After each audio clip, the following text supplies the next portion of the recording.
ನಮಸ್ಕಾರ, ನಿಮ್ ಜೊತೆ ಇದೆ PNS ನ್ಯೂಸ್ ನೆಟ್ವರ್ಕ್. ನೀವು ನೋಡ್ತಿದ್ದೀರಾ PNS ವಿಸ್ತಾರ. ನಾನು ನಿಖಿಲ್ ಜೋಶಿ. ಸ್ವಾಗತ ನಿಮ್ಗೆ ಟು ದ ಪಾಯಿಂಟಿನ ವಿಶೇಷ ಸಂದರ್ಶನಕ್ಕೆ. ಈ ಸಂದರ್ಶನಕ್ಕೆ ವಿಶೇಷತೆಯನ್ನ ತರ್ತಿರೋರು ಮಾಜಿ ಸಚಿವರು, ಹಾಲಿ ವಿಧಾನ ಪರಿಷತ್ ಸದಸ್ಯರು ಹಾಗೂ ಬಿಜೆಪಿಯ ಹಿರಿಯ ನಾಯಕರಾದ CT ರವಿ ಅವರು. ನಮಸ್ಕಾರ CT ರವಿ ಅವರೇ, ಸ್ವಾಗತ ನಿಮ್ಗೆ PNS ವಿಸ್ತಾರಕ್ಕೆ. ನಿಮ್ಮ ಸಮಯಕ್ಕಾಗಿ ಧನ್ಯವಾದ. ಎಲ್ಲಿಂದ ಶುರು ಮಾಡೋಣ ಸರ್?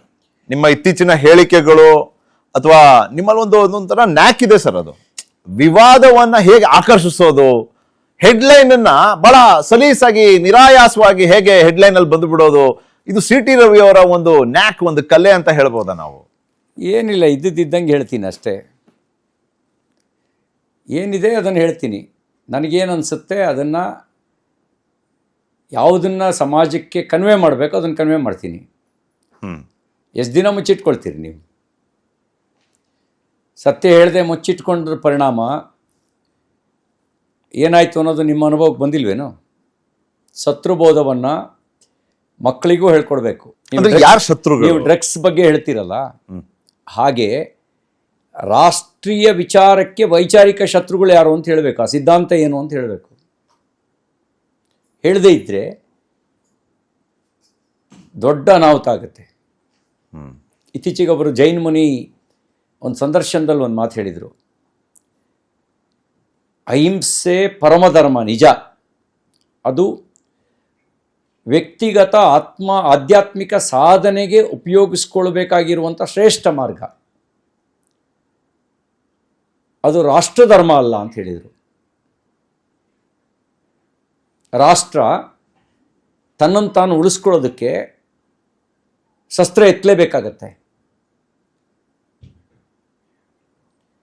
ಅಹಿಂಸೆ ಅನ್ನುವಂಥ ಶ್ರೇಷ್ಠ ತತ್ವ ವ್ಯಕ್ತಿಗತ ಉನ್ನತಿಗೆ, ಆಧ್ಯಾತ್ಮಿಕ ಸಾಧನೆಗೆ ಇರುವಂಥ ಒಂದು ಶ್ರೇಷ್ಠವಾದ ಮಾರ್ಗ.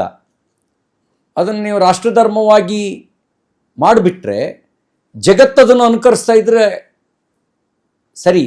ಅನುಕರಿಸ್ತಾ ಇದ್ದರೆ ಪಾಕಿಸ್ತಾನ ಕೈಲಿ ಮಾತ್ರ ಬಾಂಬು, ಅವರು ಆಕ್ರಮಣ ಮಾಡ್ತಾರೆ, ಭಾರತ ಏನೂ ಪ್ರತಿಕ್ರಿಯೆ ಕೊಡಲ್ಲ, ನಾವು ಗಾಂಧಿ ಫೋಟೋ ಇಟ್ಕೊಳ್ತೀವಿ, ಅಹಿಂಸೋ ಪರಮೋ ಧರ್ಮ ಅಂತ ಹೇಳ್ತೀವಿ.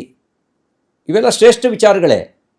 ಆದರೆ ಶತ್ರುವಿಗೆ ಅರ್ಥ ಆಗುವ ಭಾಷೆ ಅದಲ್ಲ. ಅಂದ್ರೆ ನೀವು ಶತ್ರು ಅಂದಾಗ ಬರೀ ಪಾಕಿಸ್ತಾನ ರೆಫರ್ ಮಾಡೋದಿಲ್ವಲ್ಲ? ನಿಮ್ಮ ಇತ್ತೀಚಿನ ಹೇಳಿಕೆನಲ್ಲೂ ಪಾಕಿಸ್ತಾನದಲ್ಲಿರೋ ವ್ಯಕ್ತಿ ಬಗ್ಗೆ ನೀವು ಮಾತೇ ಆಡ್ಲಿಲ್ವಲ್ಲ?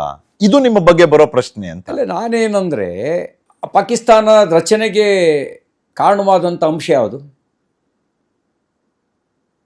ಕಾರಣ ಆಗಿದ್ದು? ಭಾರತದಲ್ಲಿ 6024 ಇಸ್ಲಾಂ ಪ್ರೇರಿತ ಭಯೋತ್ಪಾದಕ ಘಟನೆಗಳು ನಡೆದಿದ್ದಾವೆ.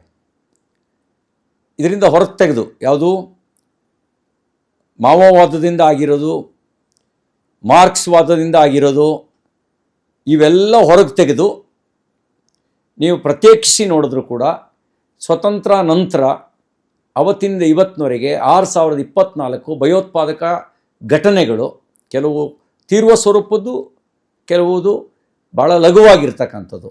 ಇವು ಈ ಬಿಡಿಯಾಗಿ ಲೆಕ್ಕ ಹಾಕಿದರೆ 6024. ಆ ಎಲ್ಲದಕ್ಕೂ ಪ್ರೇರಣೆ ಯಾವುದು? ಪ್ರಚೋದನೆ ಯಾವುದು? ಉದ್ದೇಶ ಏನು ಹೇಳಿ? ಉದ್ದೇಶ ಏನು? ನೀವು ಏನ್ ಮಾತಾಡ್ತೀರಿ? ನಿಮ್ಮ ಹೇಳಿಕೆಗಳು, ನೀವು ಹೇಳ್ತೀರಿ ಇದ್ದಿದ್ದನ್ನು ಇದ್ದಂಗೆ ಹೇಳ್ತೀನಿ, ನನಗನ್ಸಿದ್ ಸತ್ಯನ ಹೇಳ್ತೀನಿ ಅಂತ. ಅದು ಒಂದ್ ರೀತಿ ಪ್ರಚೋದನೆ ಅಂತ ಭಾವಿಸ್ತಾರೆ. ಹಾಗಾಗಿನೇ ಅಲ್ವಾ FIR ಹಾಕಿ ನಿಮ್ಮ ಮನೆಗೆ ಪೊಲೀಸ್ ಬಂದಿತ್ತು? ಅಲ್ಲ, ನೀವೇನಂದ್ರೆ ಇರೋ ಸತ್ಯ ಹೇಳಿದ್ರೆ ಪ್ರಚೋದನೆ ಅಂತ ಭಾವಿಸಿದ್ರೆ ಪರಿಣಾಮ ಏನಾಗುತ್ತೆ ಅಂತ ಯೋಚನೆ ಮಾಡಿದ್ದೀರಾ ನೀವು? ಪರಿಣಾಮ ಏನಾಗುತ್ತೆ? ಉಟ್ಟು ಬಟ್ಟೆಯಲ್ಲಿ ಓಡಿ ಬರಬೇಕಾಗತ್ತೆ. ಹಾಗಾಗಿ ಶತ್ರುಬೋಧ ಅನ್ನೋದನ್ನು ಯಾವುದು ರಾಷ್ಟ್ರೀಯ ಹಿತಕ್ಕೆ ಪೂರಕ, ಯಾವುದು ಮಾರಕ ಅನ್ನೋದನ್ನು ತಿಳಿಸಲೇಬೇಕು. ನೀವು ಪರಿಸರದ ಬಗ್ಗೆ ಮಕ್ಕಳಿಗೆ ಹೇಳ್ಕೊಡ್ತೀವಿ, ಒಳ್ಳೆಯದು. ಹಾಗೆ ಡ್ರಗ್ಸ್ ಬಗ್ಗೆ ಮಕ್ಕಳಿಗೆ ಹೇಳ್ಕೊಡ್ತೀವಿ, ಒಳ್ಳೆಯದು. ಹಾಗೆಯೇ ಭಾರತದ ರಾಷ್ಟ್ರೀಯತೆ ಏನು, ರಾಷ್ಟ್ರೀಯತೆಗೆ ವಿರುದ್ಧವಾಗಿರೋ ಅಂಶಗಳು ಯಾವುದು? ನೀವು ಶಸ್ತ್ರ ಅಂದ್ರಿ, ಆದರೆ ಒಂದು ಸೇಯಿಂಗ್ ಇದೆ, pen is mightier than a sword ಅಂತ. ಪೆನ್ ಹಿಡಿದಂಥ ವಿದ್ಯಾರ್ಥಿಗಳ ಬಗ್ಗೆ ಮಾತಾಡೋಣ. ನಿಮ್ಮ ಹೇಳಿಕೆ ಬಂದಿದ್ದು ಆ ನೀಟ್ ಪ್ರತಿಭಟನೆಯ ಹಿನ್ನೆಲೆನಲ್ಲೇನೆ. ನೀಟ್ ಬಗ್ಗೆ ಅಲ್ಲಾದಂಥ ಒಂದು ಅನ್ಯಾಯದ ಬಗ್ಗೆ ನಿಮ್ಮ ಅಭಿಪ್ರಾಯ ಏನು? ನೀವು ಕೂಡ ಒಬ್ಬ ಜೆನ್ ಜಿ ಹುಡುಗನಿಗೆನೆ ತಂದೆ ಇದ್ದೀರಿ. ಆ ಜೆನ್ಸಿ ಹುಡುಗ ಇವತ್ತು ಕಾಲೇಜಲ್ಲಿ ಇಲ್ಲ, ಪ್ರಶ್ನೆ ಬೇರೆ, ಅವ್ರು ವರ್ಕ್ ಮಾಡ್ತಿದ್ದಾರೆ. ಆದ್ರೂ ಒಬ್ಬ ಜೆನ್ಸಿಗೆ ತಂದೆಯಾಗಿ ಒಬ್ಬ ವಿದ್ಯಾರ್ಥಿಯ ಆತಂಕವನ್ನ ಅರ್ಥಕೊಳ್ಬಹುದಾದಂತ ನೀವು ಪೆನ್ ಹಿಡಿದಂತ ವಿದ್ಯಾರ್ಥಿ, ಶಸ್ತ್ರ ಅಲ್ಲ. ಏನ್ ನಿಖಿಲ್, ಹೇಳ್ತೀರಿ? ನನ್ನ ಸಾರ್ವಜನಿಕ ಬದುಕು ಶುರುವಾಗಿದ್ದೇನೆ ವಿದ್ಯಾರ್ಥಿ ಹೋರಾಟದಿಂದ. ಗೊತ್ತಿದೆ ಸರ್. 1984-85ನಲ್ಲೇ ರೈತ ವಿದ್ಯಾರ್ಥಿ ಒಕ್ಕೂಟವನ್ನು ಕಟ್ಟಿ ಹೋರಾಟ ಮಾಡಿದ್ವಿ. ಅದರ ನಂತರ ವಿದ್ಯಾರ್ಥಿ ಪರಿಷತ್ನ ಮೂಲಕ ನೂರಾರು ಹೋರಾಟ ಮಾಡಿದ್ದೀವಿ ವಿದ್ಯಾರ್ಥಿಗಳ ಪರವಾಗಿ.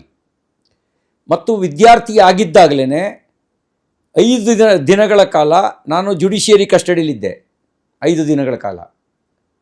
When I was in final year BA, ಆ ಟೈಮಲ್ಲಿ ಐ ವಾಸ್ ಇನ್ ಜೈಲ್. ಯಾವುದಕ್ಕೆ? ವಿದ್ಯಾರ್ಥಿಗಳ ಪರವಾಗಿ ಹೋರಾಟ ಮಾಡಿ. ನಾನು ಹೋರಾಟದ ವಿರೋಧಿ ಅಲ್ಲ, ಅನ್ಯಾಯವನ್ನು ಸಮರ್ಥಿಸೋನೂ ಅಲ್ಲ. ಪ್ರಶ್ನೆ ಪತ್ರಿಕೆ ಸೋರಿಕೆಯನ್ನು ನಾವ್ಯಾರೂ ಸಮರ್ಥಿಸ್ತಾ ಇಲ್ಲ. ಮತ್ತು ಯಾರು ಸೋರಿಕೆ ಕಾರಣರಾದರೂ ಅವ್ರನ್ನ ಸುಮ್ಮನೆ ಬಿಟ್ಟಿಲ್ಲ.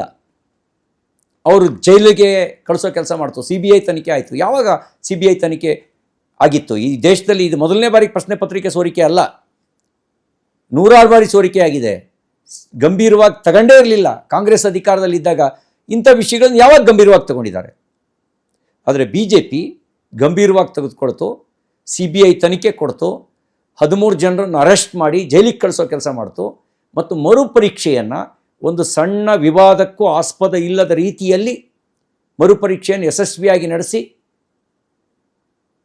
ಈ ಕೌನ್ಸಿಲಿಂಗ್ ಸ್ಟಾರ್ಟ್ ಆಗಿದೆ. ಇದರೊಳಗಡೆ ಧರ್ಮೇಂದ್ರ ಪ್ರಧಾನ್ ಅವ್ರ ಪಾತ್ರ ಇದ್ದಿದ್ರೆ ಅವ್ರನ್ನ ಜೈಲಿಗೆ ಕಳಿಸೋದಕ್ಕೂ ನಾವ್ಯಾರೂ ಅಡ್ಡಿ ಇಲ್ಲ. ತಪ್ಪು ಮಾಡಿದವ್ರಿಗೆ ಶಿಕ್ಷೆ ಆಗಬೇಕು, ಆದರೆ ತಪ್ಪು ಮಾಡಿದವ್ರನ್ನ ಜೈಲಿಗೆ ಕಳಿಸಿದವ್ರಿಗೆ ಶಿಕ್ಷೆ ಆಗಬೇಕು. ಹೊಣೆಗಾರಿಕೆ